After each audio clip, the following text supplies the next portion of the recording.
How's it going, everyone? I'm Edo Tanas. I'm here with Kyle Touhey and Ken Adgate, the designers of the Project Drag, and we're going to be talking boards.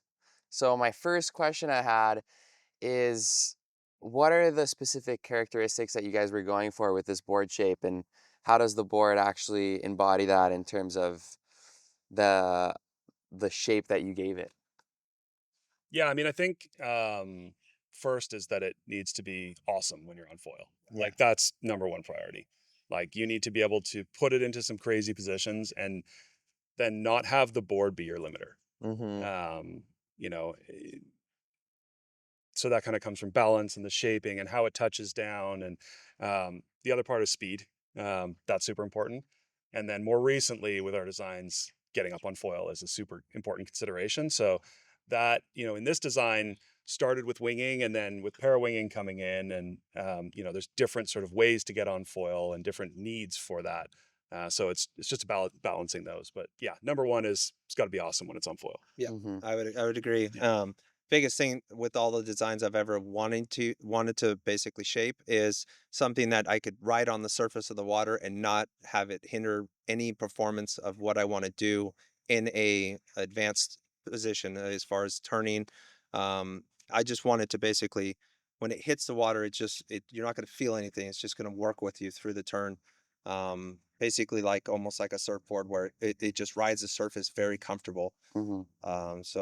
And then, yeah, with this new bottom shape, it really works in the lighter conditions. As far as allowing you to be maneuverable on the water, it's not going to track, but it also will allow you to peel off the water sooner, versus like a double concave or something with a little bit more harder chimes, or harder edges, that'll basically make the board track. Mm-hmm.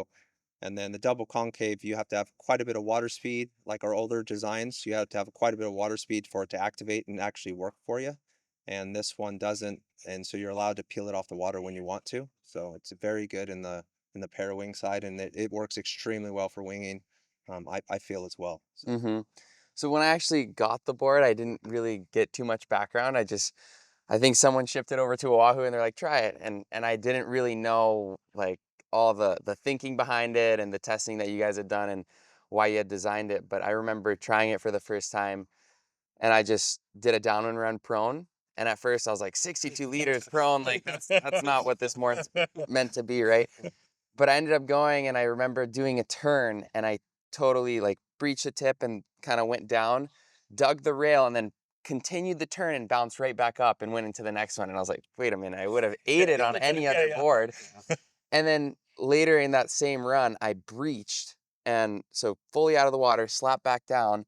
So I lost all my speed and then just gave it a couple pumps and it just got right back up. So I was right after riding it that one time, I was like, wow, there's definitely something to this board. And I know that that wasn't the intended vision you had for it was prone foiling, but I really think there's something there because I've never experienced that prone foiling on any other board. that's sick to hear. yeah, So I awesome. think, yeah, that's super sick. And hopefully we can work on a specific prone foiling model together. That'd be That'd so be cool to fun. do Yeah, too. I'm excited to definitely try to shape something or try to help you guys shape something. That'd be cool. Yeah, that'd be super cool.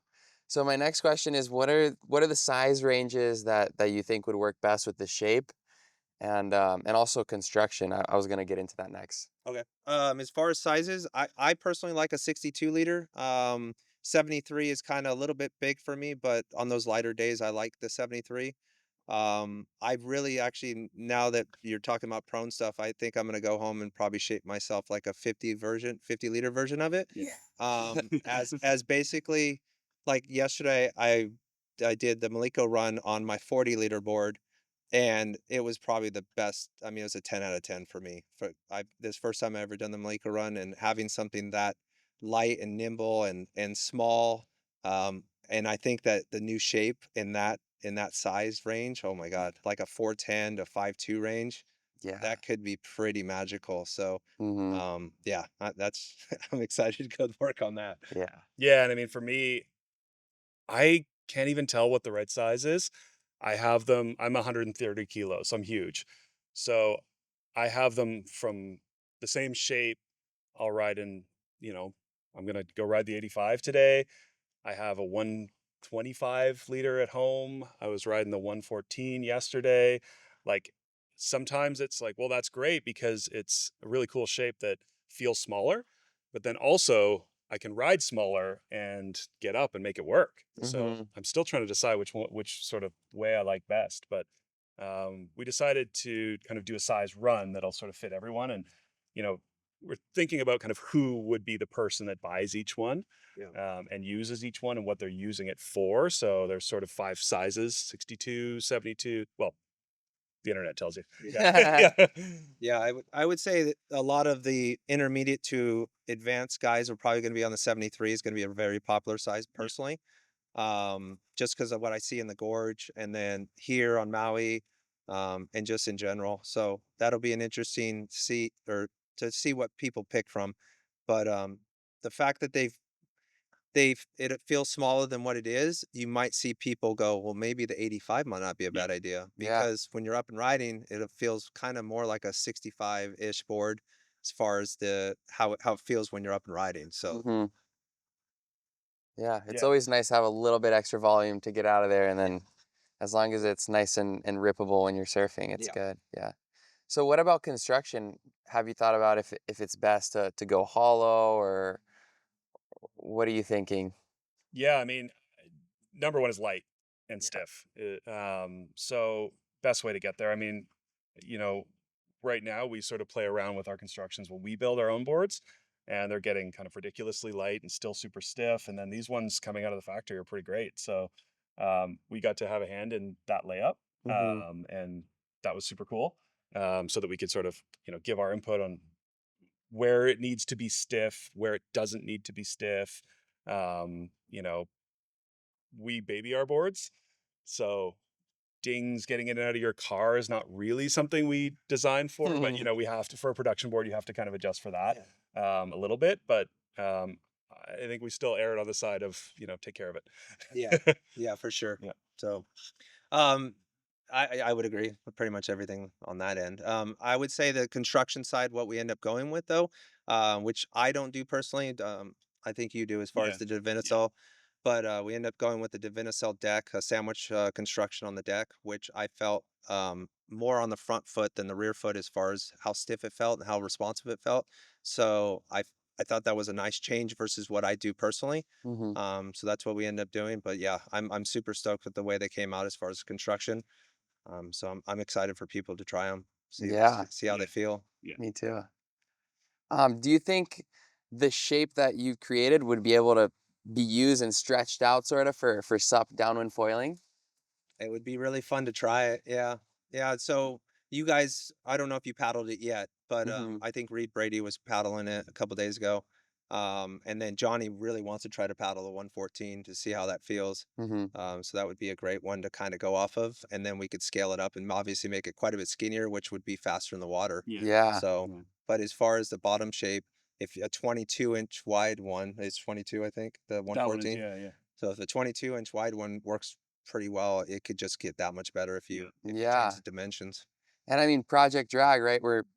That's pretty much what we're looking for subfoiling to take off, is reduce as much drag as possible and have something that's going to bounce right off. Correct. So I think it would only make sense that it would come out to be a great board. Good. But you Yeah. never know until you know. The combo of a good bottom shape and a tuttle Yeah, that could be a good game changer, honestly. for sure. Yeah. Yeah. New foil designs seem to always come with trade-offs. You try to make something better and then lose something on the other end.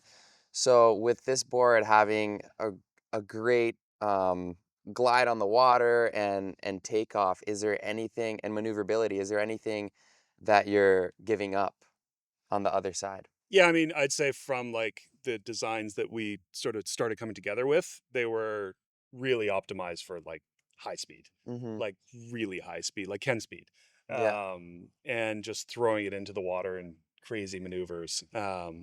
So it it doesn't give up in certain ways in that, but there are certain touchdown angles where it's like, yeah, we've tried to balance that because that's sort of the trade off for getting up easier on foil. Mm-hmm. Um, I think that's probably the main one.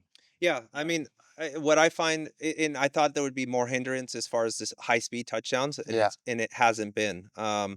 you could feel it more.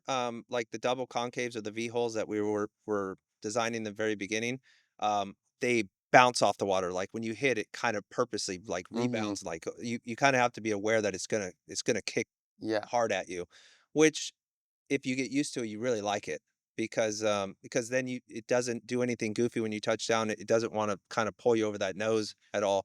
This one, it hits, it hits, but it's very friendly. Yeah. It doesn't jump back out at you, but you can feel like, okay, it's on the water. Okay, Yeah. let's put a little more back foot pressure. So I was pretty shocked how friendly it was, and I wing it now too, this bottom shape, and I'm completely happy with it just because all the benefits you get when you're at that lower speed Yeah. stuff. Yeah. It's very, very good at that lower speed turning. Proning would be Mm-hmm. a perfect example. Or just like river riding and you're riding more of a carvy foil and with this new parawing, you really understand that low speed touchdown is very important, and if it doesn't hinder you too much on the high speed touchdowns, then it's the I mean it's a great shape to go with. Yeah. Yeah. I mean, I'd say very small things, like if I were to do it as a prone board, the deck shape is maybe not great for putting your hands down for Mm-hmm. takeoff, or just very small things like that, that would be sort of niche specific things. Um, yeah. Yeah. No, I was asking that question because I actually thought about it, and with foiling you always have some sort of trade-off, Yeah. but it really seems like this shape for me has been better at every aspect of it. So I just wanted to hear your point of view on what the weakness is. And if it is the high speeds, I honestly haven't felt it yet. Yeah. I mean, the Ken high speeds are, Yeah, yeah, that's we're something. in like the 30 plus knots. Yeah, yeah, totally. Yeah. Yeah. It's just that last 10%. Yeah. Yeah.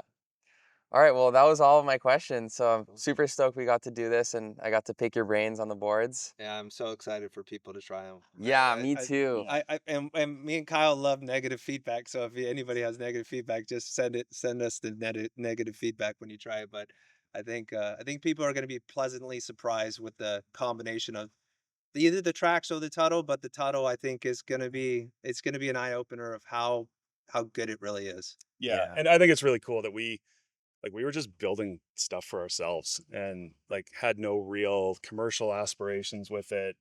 Like still, that's a different factor. So we're not like trying to meet a timeline with the design or stay within a certain style or match like a branding or anything. We just, hey, this is our design, and then some people tried it and they liked it, and we're stoked about that. So hopefully Yeah. more people can try it and like it. Oh, I'm sure Yeah. they will. Yeah. Thank you guys. Thank you, Yeah, yeah. Kyle. Thanks, Ken. Yeah.